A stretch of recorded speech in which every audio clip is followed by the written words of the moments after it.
வணக்கம். இன்னைக்கு சொத்தப்பல்ல இருக்கக்கூடிய புழுக்களை எப்படி நீக்கிறது? சொத்தப்பல் வலி நிவாரணியா வீட்ல என்னென்ன பொருளெல்லாம் இருக்கு? அதை எப்படியெல்லாம் பயன்படுத்தலாம்னு தான் பார்க்க போறோம். நார்மலா வீட்ல பல்லு வலிக்குது அப்படின்னு சொன்னாலே, பெரியவங்கலாம் டக்குன்னு ஒரு விஷயம் சொல்லுவாங்க.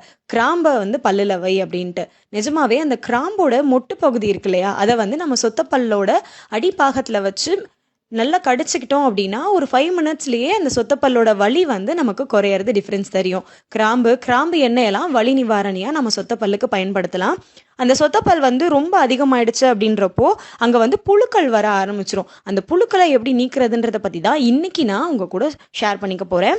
ஃபர்ஸ்ட்டு வேப்ப இலை இருக்கு இல்லையா? அத ஒரு கொத்த எடுத்து நல்லா வாஷ் பண்ணிட்டு, ஒரு பேஸ்ட் மாதிரி அரைச்சு வச்சுக்கோங்க. அண்ட் அது கூடவே வேப்பமர பட்டையோட பொடி ஒரு 1/4 ஸ்பூன் எடுத்து அதையும் நம்ம மிக்ஸ் பண்ணி பேஸ்ட் மாதிரி நம்ம பல்லு நல்லா ஓட்டை விழுந்திருக்கு இல்லையா? அந்த இடத்துல நம்ம அந்த பேஸ்ட் அப்ளை பண்ணோம்னா, நம்ம பல்லுக்குள்ள இருக்கக்கூடிய புழுக்கள் எல்லாமே செத்துடும். அந்த புழுக்கள் சாகிறது மூலியமா நம்ம பல்லுக்கு வலி அதிகமா இருக்காது. இதுக்காக நம்ம டென்டிஸ்ட் கிட்ட போக வேண்டியதில்ல. நம்ம தேவையில்லாம பல்லு வலிக்குதே, நான் சூடா எதுவும் சாப்பிட மாட்டேன், சில்லுன்னு எதுவும் சாப்பிட மாட்டேன். இந்த மாதிரி நம்ம சாப்பிட வேண்டிய நமக்கு பிடிச்ச விஷயங்கள ஸ்கிப் பண்ண வேண்டியும் இருக்காது.